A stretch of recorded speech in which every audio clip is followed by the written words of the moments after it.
آپ دیکھ رہے ہیں CNN اردو رپورٹ نمائندہ خصوصی یاسر راجپوت بورے والا سیلابی صورتحال اور انتظامات پہ briefing assistant commissioner captain retired Arshad Iqbal نے پریس کانفرنس میں بتایا کہ سابقہ جملہ گرا فاروق آباد میں فلڈ ریلیف کیمپس قائم کیے ہیں جہاں ہیلتھ ریسکیو 1122 لائیو اسٹاک اور دیگر محکمے موجود چیک 315 EB 37 KB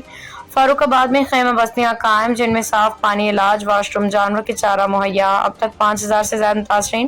100 سے زائد مویشیوں کو محفوظ مقامات پہ منتقل کیا جا چکا ہے ریسکیو کے 36 جوان 6 کشتیاں ریسکیو آپریشن میں مصروف ہیں ایک کشتی ریزرو رکھی گئی ہے اس وقت خیمہ بستیوں میں 3 خاندان موجود ہیں جن کے لیے خواتین کی پردہ داری کا خصوصی انتظامات ہیں انہوں نے کہا کہ متاثرہ گھروں اور امراض کے سروے جاری ہیں متاثرین کی بحالی کا عمل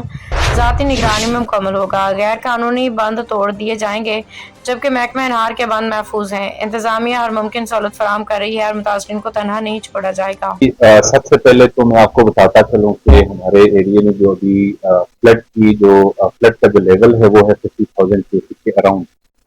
تو اس سچویشن میں ہم نے 3 فلڈ ریلیف کیمپ بنائے ہیں اور ریسکیو کی 5 ٹیمیں جو ہیں وہ ہماری ڈپلائڈ ہیں 5 مختلف پوائنٹس پہ 7 بوٹ ان کے پاس اویلیبل ہیں اس میں ہمارے پاس بہت ساری ایسی بوٹ ہیں جو کہ ریزرو میں بھی اویلیبل ہیں تو ابھی تک جو ہم نے ٹوٹل ایویکویشن کی ہے وہ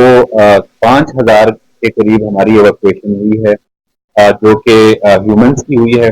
اور 1,000 کی جو ایویکویشن ہوئی ہے وہ ہماری لائف اسٹاک اس میں زیادہ تر جو ایویکویشن ہے وہ والنٹری ہے اور 30% جو ایویکویشن آپ اس میں جو ہے وہ ریسکیو نہیں تو لوگوں کے لیے ہم نے 3 ٹینٹ ولیجز بنائے ہیں فاروق آباد سہوکا اور جملیرا تینوں ٹینٹ ولیجز کے اندر ہم نے جو بیسک نیڈ ہیں جیسے پانی ہے بجلی ہے کھانے پینے کا انتظام ہے اور وہاں پہ ان کے لیے واٹر بوزر کا وہ انتظامات بھی ہم کر چکے تو ابھی تک یہ تو نارمل سچویشن ہے اس میں ہمیں اس صورتحال کا سامنا ہے ہم یہ امید کر رہے ہیں کہ اگلے 1 سے 2 دن میں ہمارے پاس 30,000 یا 20,000 کیوسک پانی جو ہے وہ مزید بڑھے گا تو اس صورتحال میں بھی ہم نے اپنے انتظامات مکمل کیے گئے اور اس سے نمٹنے کے لیے بھی انتظامیہ کی تیاریاں مکمل